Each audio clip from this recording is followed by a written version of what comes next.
Peter Credlin, live on Sky News Australia. Good evening and welcome to the show. I'm Rita Panahi filling in for Peter Credlin. Here's what's coming up tonight. The economic reality of Labor's net zero obsession hits home as even the Treasurer admits meeting our targets will be tough. But rather than reverse course, Labor is intent on using taxpayer funds to reach their emission targets. The ACT has become the first jurisdiction in Australia to increase the minimum age of criminal responsibility to 14, just weeks after legalising drugs, including meth and heroin. The ABC has a diversity problem. No, not diversity of opinion. That's not allowed on the national broadcaster, but rather they do not have enough people from different backgrounds, according to the ABC's Chief Content Officer. Revelations about the amount the Victorian government spent on the salaries of executives working on the now cancelled 2026 Commonwealth Games. You won't believe the largesse there. And pro-Palestinian, anti-Israeli protests in Melbourne, they've focused their anger on the Prime Minister today. We're here protesting today to tell Albanese, not in our name, we don't support what the Australian government is doing, we don't support what the Israeli government is doing, and we stand in solidarity with Palestine.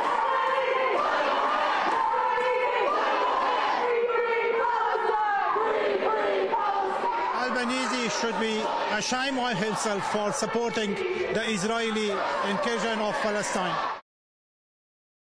But first, after 18 months of gallivanting around the world and talking endlessly about his toxic voice proposal, Anthony Albanese has decided to focus on the cost of a living crisis, afflicting a growing number of Australians. This belated awakening to the single biggest issue in the country has only come about after the voice was emphatically rejected in every state and territory except the ACT, and Airbus Albo's popularity took a significant hit. A number of post-referendum polls show that support for Labor, their unofficial coalition partner, the Greens, and the Prime Minister are heading south, while the coalition and other centre-right parties are seeing an increase in support. Even the latest left-leaning Essential poll, courtesy of The Guardian, demonstrates the shift in the national mood. I brought you that data Tuesday, but just to recap quickly, Labor's primary fell further to 32%, while the Greens fell from 14% to 10%. Meanwhile, the coalition primary vote went up, as did One Nation's and United Australia and other minor parties. But more importantly than that data is the question about the national mood. Essential found only 1 in 3 Australians believe the country is heading in the right direction, with around half saying we are very much on the wrong track and 18% unsure. This data is in line with polling released last week by Roy Morgan, showing primary support for Labor down 3 points to 32% and support for the coalition rising to 36%. And the coalition leading Labor 50.5 to 49.5 on a two-party preferred basis. And again, there was a clear majority saying the country is heading in the wrong direction, with only 1 in 3 saying we are on the right track. And it appears the Prime Minister has taken note. We're likely to see a different Anthony Albanese in the coming months as he works to convince Australians he understands and shares their concerns for the country. At a speech at the Australian Melbourne Institute of Economic and Social Outlook conference this afternoon, the Prime Minister vowed to make cost of living his top priority. We know that a stronger budget position serves as an important buffer against international shocks, and it helps put downward pressure on inflation. We cannot isolate ourselves from the challenges and uncertainties that we see around us. What we can do, indeed what we must do, is invest in our nation's capacity to meet them. Because being engaged in the global economy doesn't mean outsourcing our destiny. But we are outsourcing our destiny, including our energy security. The push for unreliable, expensive, renewable energy is not only seeing costs soar for businesses and households alike, But we're becoming increasingly dependent on supply chains largely controlled by China. Today, Treasurer Jim Chalmers also spoke at the Economic and Social Outlook Conference, warning that we cannot meet our bold emission targets without greater intervention from governments. While important building blocks are now in place and progress has been made, we will need to do even more to secure sufficient renewable energy generation, transmission and storage to meet our ambitions. Without more decisive action across all levels of government, working with investors and industry and communities, the energy transition could fall short of what the country needs. That's bad news, folks. I can translate what the Treasurer means there, and it's a nice way of saying these dud projects are not commercially viable and more of your hard-earned tax dollars will go into propping them up and, of course, enriching the 0.01%. It's time the Peter Dutton-led coalition recognised the enormous error it made, an error made under Scott Morrison's leadership. They signed up to net zero, the same economy-destroying lunacy offered by their opposition. It made it very difficult to fight the last election on energy policy or cost of living concerns. One of the many lessons from the Voice debate is that Australians deserve a true contest of ideas, and the coalition will only prevail when they clearly articulate their position and differentiate their policies from Labor and the Greens. It's a point former Prime Minister Tony Abbott emphasised in a speech overnight, telling a London audience that when energy and climate policy had a big election focus, the electorate always opts for the hip pocket. For 2 decades, we have run our power system not to produce affordable and reliable power, but to reduce emissions. And people say that this has to be the case because it's what the public demand. There is, it said, an unstoppable transition on, and anyone who doesn't go with that is not only standing in the way of history, but is courting immediate political danger. But I have to say that on every occasion in Australia where energy policy and climate policy has been a big election focus, it's the people who have been on the sceptical end of the spectrum who have done well. On every occasion when the Australian public have been asked to choose between reducing emissions and protecting their cost of living, they've put their cost of living first. They put cost of living first every single time. They weren't given that opportunity at the last federal election.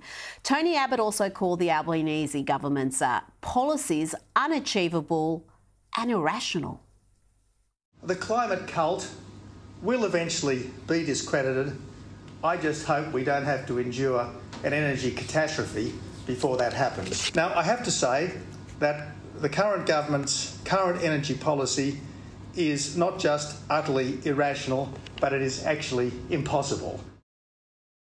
In recent months, I have spoken to a number of senior shadow ministers and senior Liberal and National MPs on and off the record, sometimes on this station, and the message from almost all of them is clear. The coalition must abandon its net zero pledge. Let's head to Canberra now for tonight's political headlines with Sky News political reporter Olivia Casely. Good evening. 23 Australians trapped in Gaza have escaped the besieged enclave. We're in a situation where safe passage for wounded Palestinians and foreign nationals to exit Gaza has started. They're part of an exodus of more than 300 foreign passport holders following the reopening of the Rafah crossing between Gaza and Egypt. There are a lot more foreign nationals to get out. We hope that the parties who have brokered this arrangement can continue to assure passage for civilians out of Gaza. We'll continue to do what we can to press for that. It's the first time since the conflict started the crossing was opened, allowing hundreds of people to flee. They were greeted by Australian consular officials and bussed to Cairo. Foreign Affairs officials are still working to get other Australians remaining in Gaza home. It comes as Anthony Albanese called on Israel for a humanitarian pause. He says innocent civilians should not pay the price of Hamas's atrocities. Israel has a right to defend itself, but how it defends itself matters as well. It must comply with international law. The Greens are urging the government to join their call for a ceasefire. The only sure way of keeping those Australians' lives safe is for an urgent ceasefire in the region. The federal government using slightly different language, pushing for a pause in hostilities and for Israel to abide by the rules of war. I again reiterate Australia's call for humanitarian pauses on hostilities. We want humanitarian supplies of food, water, medicine, fuel to reach people in desperate need. The people of Gaza cannot wait. The international community will not accept ongoing civilian deaths.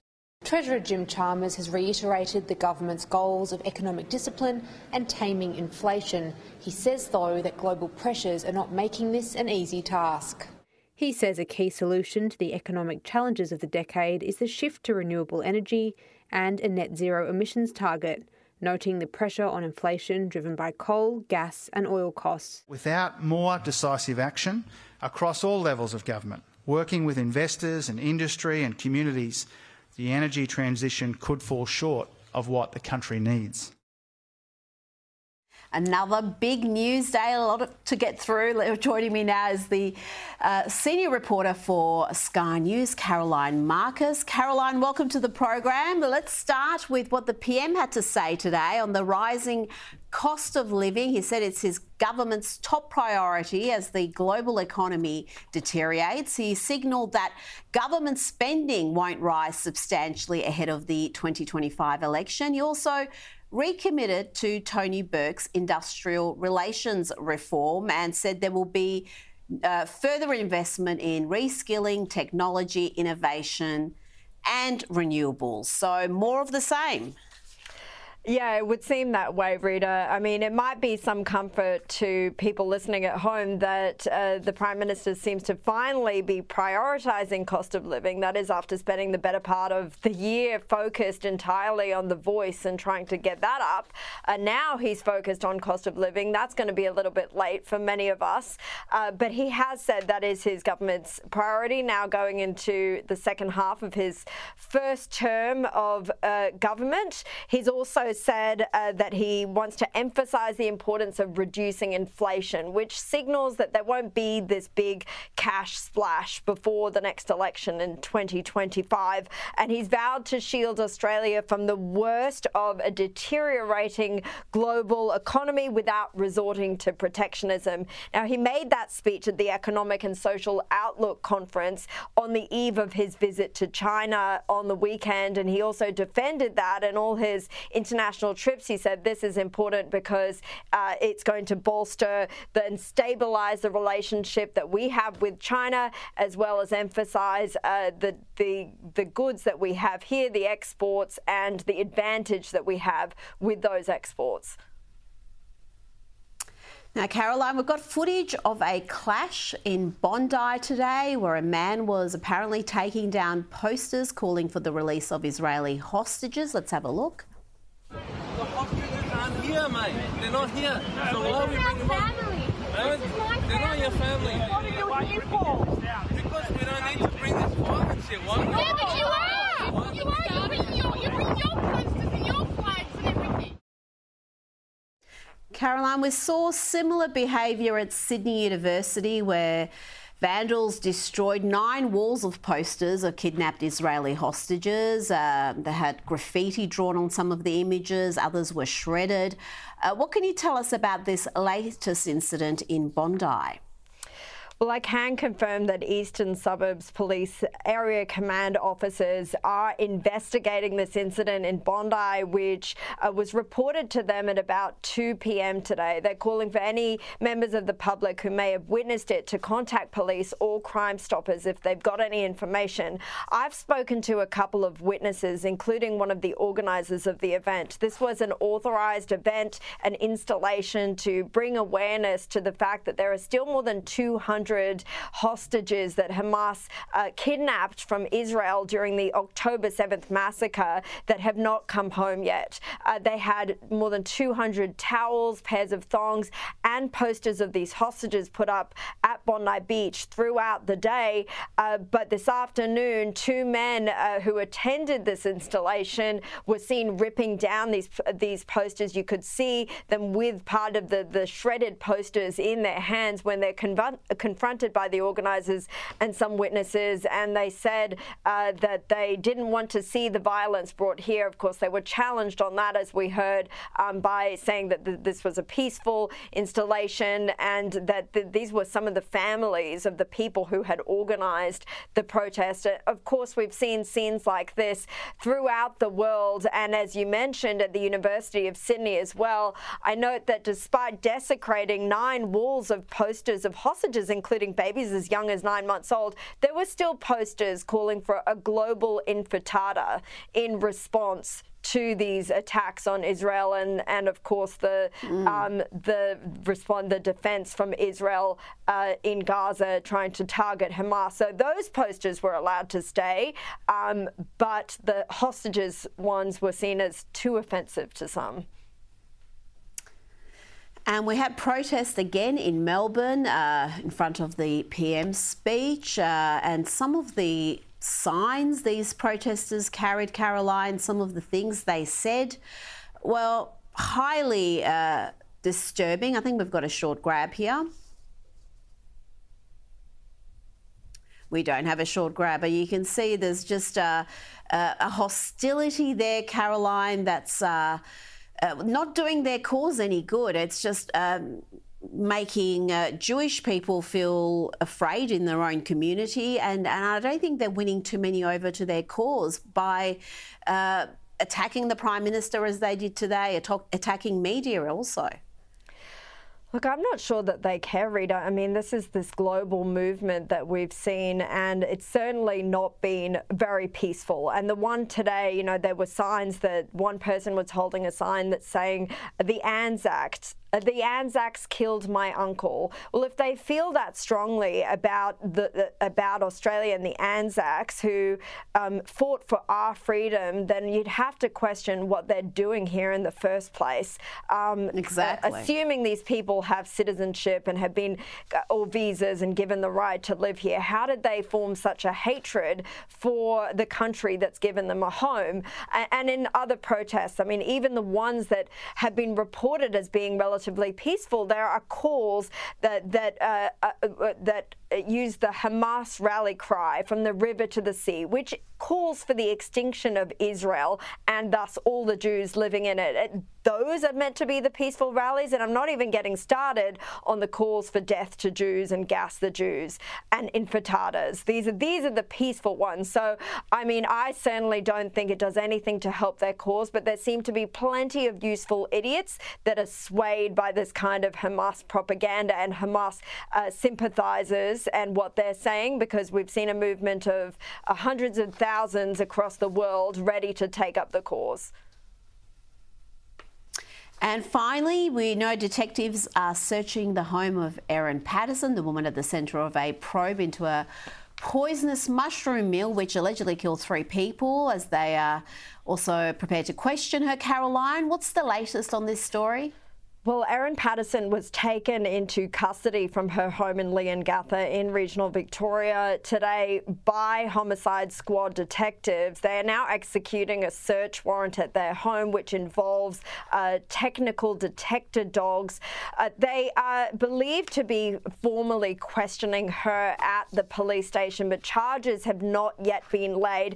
We do know this has been a long investigation. It's 3 months now since that fatal essential dinner at Ms. Patterson's home, where a group was served what's understood to be a beef Wellington dish containing mushrooms. She and her children had a separate dish, but the 4 people who consumed that beef Wellington dish all ended up in hospital, and 3 of them died. 1 was recently released after weeks of extensive treatment, including in intensive care. Investigators have been exploring the theory that the group may have consumed the death cap mushroom, which is a highly toxic mushroom that can't be bought from the shops. And of course, this story has created headlines around the world. So everyone is eagerly waiting to hear what will come out of that questioning of Erin Patterson today.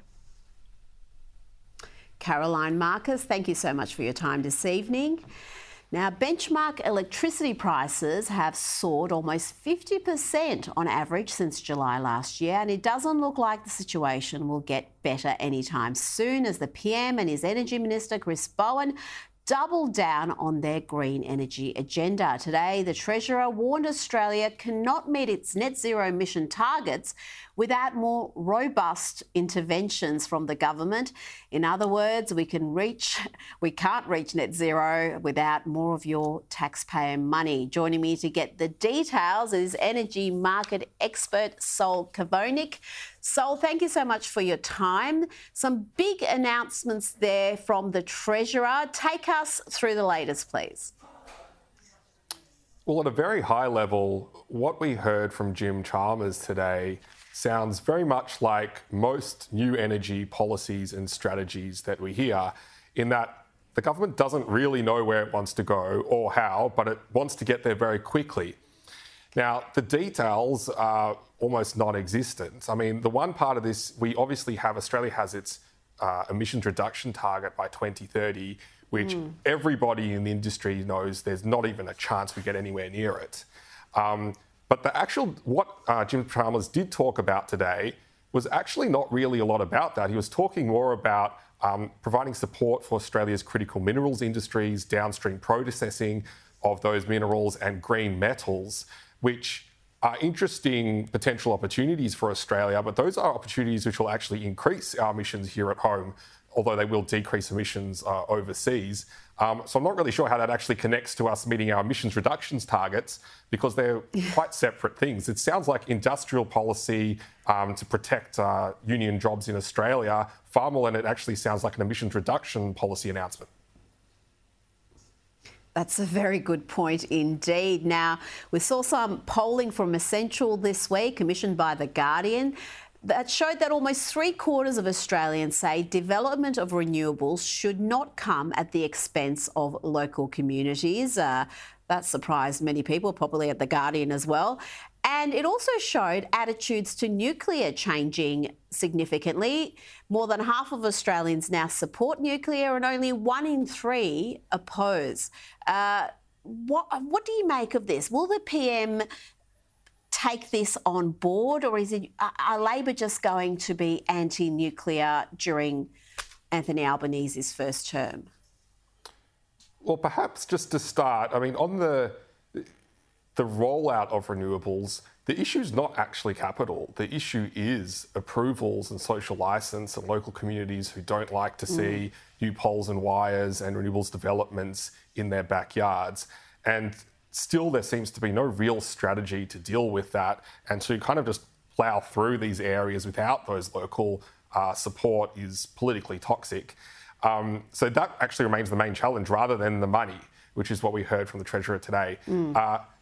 The nuclear story remains one where, we've got obviously the left part of Labor are just ideologically opposed to it for historic reasons within kind of the green element of that party. I think those of us who work in the industry or follow it closely really think we need to be technology agnostic as to how we have our energy market outlook and strategy. We need to set out our targets in terms of reliability, affordability, and yes, emissions, and then take a technology agnostic approach. Whatever's the best, lowest cost, most efficient way to get there is going to be the only real way to get there, right? And nuclear should not be ruled out from the get-go, which is at the moment. nuclear could play a very genuine role in Australia's future, but it's not even being allowed to be given the chance to compete. Well, based on that criteria you just mentioned, nuclear would come out on top, wouldn't it? It's zero emissions, it's reliable, and we know in the long term it's affordable. We've seen it used to good effect in other Western nations. If you're using your test, you would go nuclear every time, wouldn't you? Look, we do need to factor in there's a time frame and a capital outlay part of nuclear, and the work needs to be done to, I guess, confirm that it does have that role. We've got every reason to believe it should be an important part of the mix and should be considered. I think that, particularly as we walk through the next 5 to 10 years, where we're going to see the logistical, commercial log jams for the renewable rollout, let alone the economic and social licence ones, it's going to become increasingly apparent that we do need to take on board other low or zero emissions technologies like nuclear. And that means we've got to start the work on that now so that we can actually get to the point where we can roll it out at scale towards the end of this decade. And that's why it's so damaging to rule things out at the outset without really considering the fundamentals and the logic, particularly from an emissions perspective, is going to be very counterproductive to what we actually need to do by 2050. Not so worried about what happens in 2030 because we're going to miss all of those targets anyway.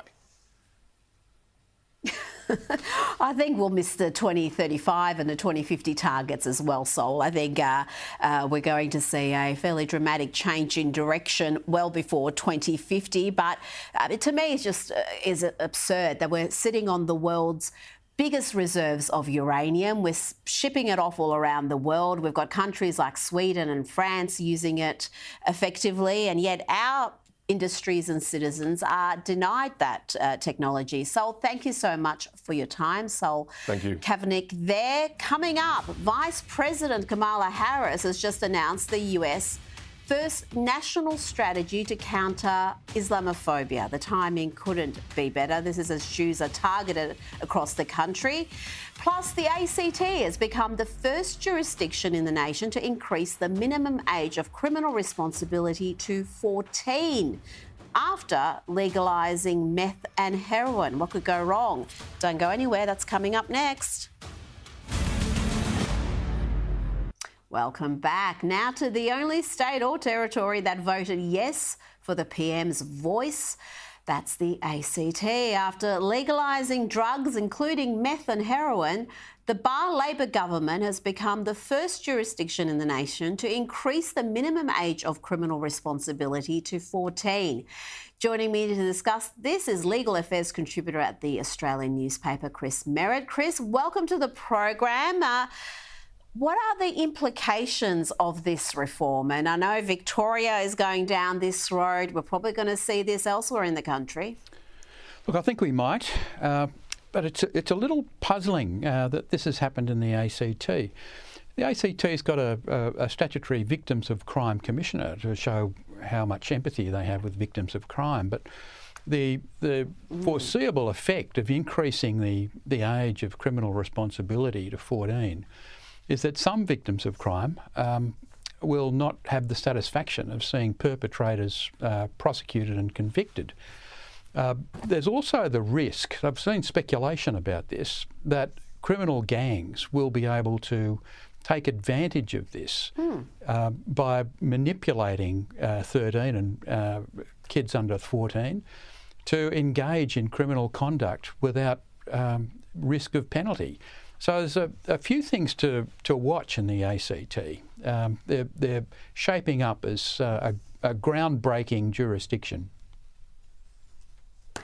Oh, absolutely. We talked about their very liberal euthanasia laws that they're introducing there, which again have been called into question. People have warned it amounts to state-sanctioned suicide, given they're removing some of the restrictions other jurisdictions have. And of course, if you're some sort of a criminal enterprise, I don't know, say a drug dealer, why wouldn't you use 13-year-olds to distribute your poison if they don't have any risk of being arrested and prosecuted?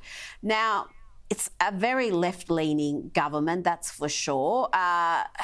What other sort of reforms are we likely to see there? Are they going to be sort of like a testing jurisdiction where we will see these policies in action before they're adopted elsewhere? Look, it wouldn't surprise me. The ACT embraced a Charter of Rights. I'm not sure whether that's had much of an impact on the protection of individual liberty in that state. It definitely hasn't had much of an impact on the right to a fair trial. The rights of those prosecuted in the ACT are also out of line with some other jurisdictions. It's not possible in the ACT. We saw this in the Brittany Higgins matter to get a judge-alone trial in sexual assault matters. It must go before a jury. That's regardless of the fact that there might be a wave of prejudicial publicity. So they've got a very idiosyncratic approach to a number of things in the ACT, and I think it's a bit problematic, let me put it that way. Now, convicted terrorist Abdul Nasser Benbrika had a High Court win yesterday. He has had his Australian citizenship restored after former Home Affairs Minister Peter Dutton cancelled it. Tell me what is likely to happen next year, because Benbrika is coming up for release. There's obviously efforts to keep him behind bars, but Chris, is there any chance he could be freed into the community? It won't be freedom as you and I would know it. If he is released, and it seems as though when his sentence expires, that's a possibility. But it's also a possibility if he remains a continuing threat to community safety, that there could be a continuing detention order. There could be, if he's released, there could be a continuing supervision order. There could be control orders. This fellow won't be wandering around unsupervised. That's almost certainly. What we're waiting on, though, is how the Albanese government is going to respond to this. Remember, this fellow he is a dual citizen, and that's the only category of people where Australian citizenship can be cancelled. Australia cannot render people stateless if they have one form of citizenship. So the problem with this case is not the stripping of citizenship of a dual citizen. It's how the law was put in place, which empowered a government minister to effectively impose that penalty, and that's what the High Court objected to. I expect that when the Albanese government considers the full extent of the court's judgment, it will do something quite similar, but it will leave it up to the court to determine whether the relevant facts that are necessary for this penalty to be imposed, whether those facts exist. Down the track, you could still have the same circumstance where a dual citizen who engages in terrorism is stripped of his Australian citizenship, but the actual process would be different. Now, we all have an interest in this. It's not a healthy sign for a minister to effectively impose a penalty on anybody.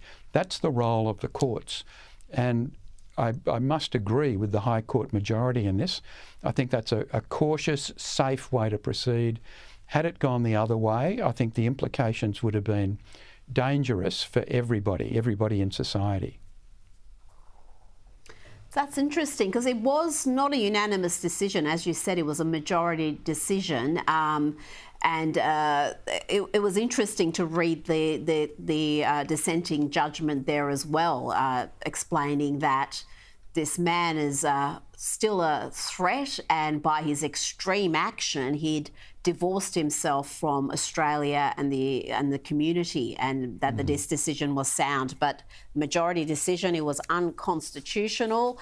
We always love getting your insights, Chris Merritt. You're the best in the business. Thank you so much for your time this evening. And coming up, Tony Abbott blasts man-made global warming as ahistorical and utterly implausible. at a conference in London. We'll get the latest there. Plus, you won't believe how much money the Victorian government spent on salaries for executives working on the now cancelled 2026 Commonwealth Games. The panel is coming up next.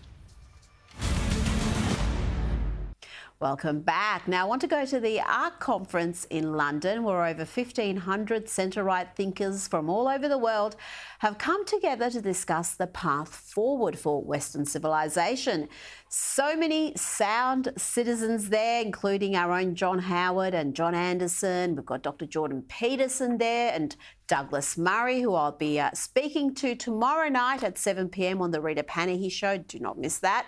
But it was Tony Abbott who stole the limelight overnight at an IPA event, saying that man-made global warming is ahistorical and utterly implausible. He also labelled climate activists and scientists as cult-like. Have a listen. So I think it is worth stating that the anthropogenic global warming thesis, at least in its more extreme forms, is both ahistorical and utterly implausible. And I think that needs to be repeated a little more than it often is. Ladies and gentlemen, the climate cult will eventually be discredited. I just hope we don't have to endure an energy catastrophe before that happens. Joining me to discuss this and much more is our panel for the night. We're joined by 2GB host Michael McLaren and founder of Adoni Media, Lisa Goddard. Gang, welcome to the program. Michael, I'll start with you. What did you make of Tony Abbott's speech? Thanks, Rita. Look, whether anthropogenic global warming's ahistorical, I'll leave for others to debate. But what is certainly, as former Prime Minister Abbott made the allusion to, completely difficult to comprehend, is this idea that we can rapidly increase not just our population but the globe's population and at the same time bring down emissions. This is the one unspoken about area in this whole thesis or theory, whatever you want to call it, which almost dare not speak its name. But of course, at the end of the day, if you were going to add a lot of people to the planet, or in Australia's case, you're going to add, what, 500,000-600,000 people per annum for quite a few years, it seems, at a time to the national population, you're going to have a far greater demand on energy than you had prior to undertaking that experiment. You're going to have to be able to find the juice in the grid for all of these people. I think a lot of the assumptions which are underpinning our quote-unquote transition don't seem to factor in significant population growth. They, to me, don't seem to factor in the need for a greater, more sovereign industrial base in this nation. So I think a contribution like this from Tony Abbott will certainly bring the critics out in big numbers. That doesn't matter. But if it helps people focus, I think, on some of those fundamental factors that are at play but almost dare not speak their name, then that's got to be a good thing. And I heard you speaking to Saul earlier about nuclear power. I mean, we seem to have ideologically driven people saying we've got to get rid of coal and gas eventually, assuming that's possible, but we won't use a proven technology which is being used in a number of nations the world over, and which, of course, we've got an abundance of the core material required under our feet. So, silly. We've got all the core materials, Michael. We've got all the core materials. We've got hundreds of years of coal, gas, uranium, where we should be paying next to nothing for our energy costs, and we're paying some of the highest prices in the world. Lisa, are we going to see a shift from the coalition? Are they going to drop their net zero position and actually have an argument and a choice for the electorate at the next election? Look, I know that it's being discussed within members of the party, and I think it rightly should be, because, as you said earlier, look what happened when they came out very hard and gave an alternative to The Voice. So you had Australians then sort of coming on board and saying no to The Voice, and it very much differentiated the Liberal Party from the Labor Party. So I think they do seriously need to look at this. And what's important, I think, out of what Tony Abbott said, is that he wants to prioritise, or thinks we should be prioritising, not reducing our carbon emissions over cost of living. Because if you ask the average person on the street what they're concerned about, and it's been proven in poll after poll, is that they don't want to end up paying more. And at the moment, that's exactly what is happening. So yes, it's a cost of living question. It's also a question about our energy security, because if you think about what they're doing at a regulatory level now, you've got projects, and I did some reading this afternoon, there are major gas projects off the WA coast which have been delayed. There are average delays of 562 days just to get a project up. So what that will result in is if you don't get those projects over the line quickly, you won't meet the short supply that we're facing when it comes to gas. You'll have jobs that won't eventuate, and you'll have taxes that we'll miss out on. So I think Abbott's certainly put this back front and centre where it needs to be, and I do think the Liberal Party need to look at this hard and long. Now, today, the ABC's Chief Content Officer, Chris Oliver-Taylor, told staff that we don't have enough colleagues that come from a diverse background joining the ABC, and we need to deliberately make that happen. Michael, not much mention of diversity of thought here, obviously, because that is the biggest diversity issue facing the ABC, bar none, but they want people from different ethnic backgrounds, different pronouns possibly, different abilities. So what do you make of this focus on diversity from the ABC? Well, yes. Last time I watched the ABC, which I think was last night, there was quite a lot of diversity on display, far more so than in most other media outlets from a physical point of view. So I don't think they've got much of a problem there, although they seem to find that there is, so we'll go figure. But as far as the ideological bend, and I think you're quite right, obviously, Rita, to highlight this as being a diversity Achilles heel, there just is not enough diversity around the shop floor. And there won't be, because it doesn't matter what the people at the top around the board, and as you know, over decades, Liberal governments have tried to influence the board and all the rest of it, and they've tried to push down on the shop floor, as it were, and say, listen, we've got to shake things up a bit. About the best they did was come up with a show called Counterpoint, which says it all. There just is not enough political diversity on display. And people say, yeah, but hang on, what about Sky? What about where I am, Nine Radio and the rest of it? Well, there are different charters in play. This is a taxpayer-funded entity. There has to be more political diversity. Just quietly, there's not enough at SBS, as it turns out, either. But how do you break this rock? I don't know. We've tried and tried for decades. You just can't smash it. You make an excellent point there, Lisa. SBS flies under the radar a little bit. They are also the beneficiary of hundreds of millions every year of taxpayer funds. And where is their diversity of opinion and genuinely serving the Australian public? They fail as well, but the ABC, they look at their charter and just laugh. They do not take it seriously. Well, the question would be how much of our taxpayer dollar is going into HR departments, and how many hours upon hours are they spending to find the right people with the right boxes ticked to meet the diversity quotas that they're setting. They're not out there, I would suggest, looking for the best possible journalist or producer to do the particular job. You have to also then tick whatever diversity box they want you to tick. So you know my stand on this. I don't believe in quotas for females. I don't think you should be out there ticking boxes. It needs to be balanced, it needs to be fair, and it needs to be representative of our entire country. Well, yes, I'm with you there 100%. Lisa, Michael, always a pleasure. Don't go anywhere. Coming up, the Victorian government is threatening to introduce new property taxes while it tells already underfunded hospitals to cut their costs. The state is in huge debt, and I'll be speaking to Bev MacArthur about that next.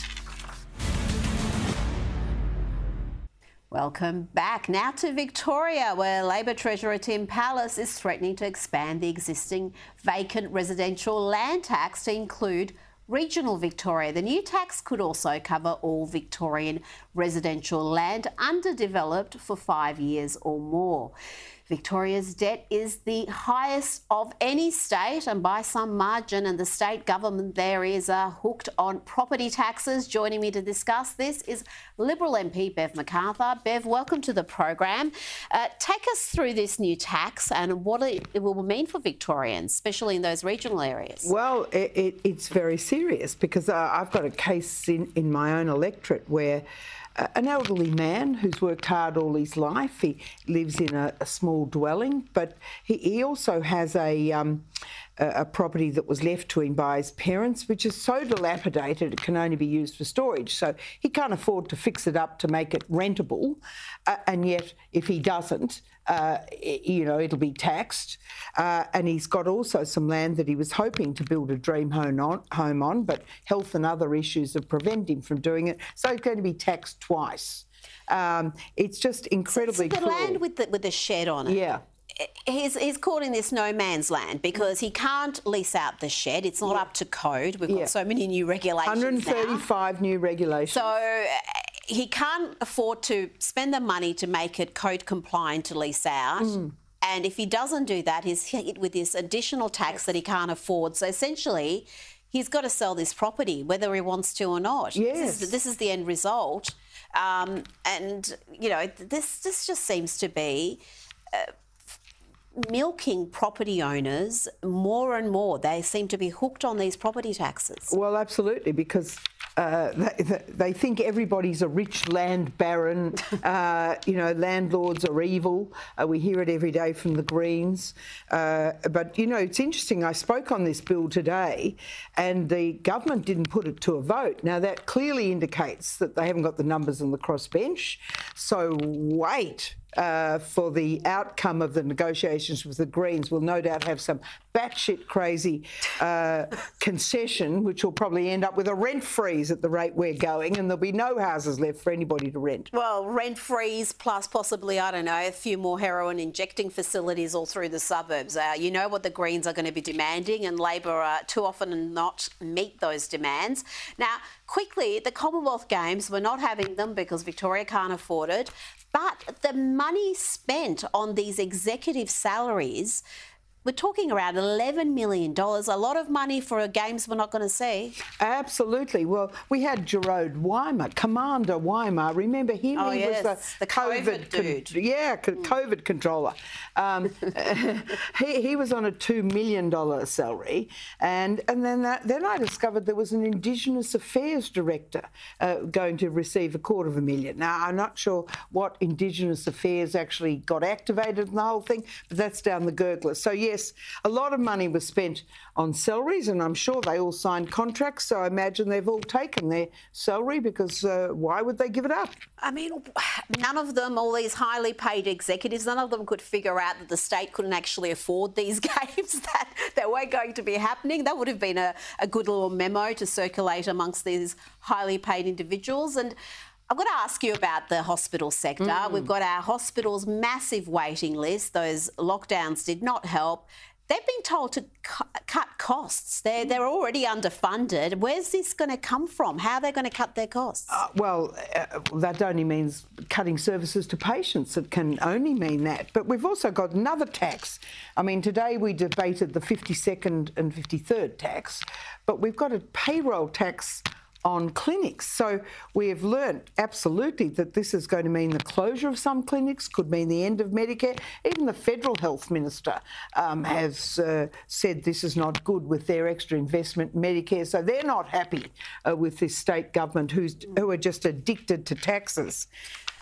They certainly are, and that debt looks like it's only going in the wrong direction. Bev MacArthur, thank you so much for your time, and thanks for colour coding with me tonight. Quite the effort there. That's it from me tonight. Thank you so much for your company throughout the week. I'll see you tomorrow night at 7 p.m, not 6, 7 p.m, for the Rita Panahi show. I'll have Douglas Murray on the program, and I'll also be bringing you an interview with a remarkable woman, the very sound, very conservative president of Hungary, Credlin Novak. And as always, there'll be plenty of lefties losing it content to keep you amused. Don't go anywhere right now. Next up is Andrew Bolt with a Bolt Report. Good night.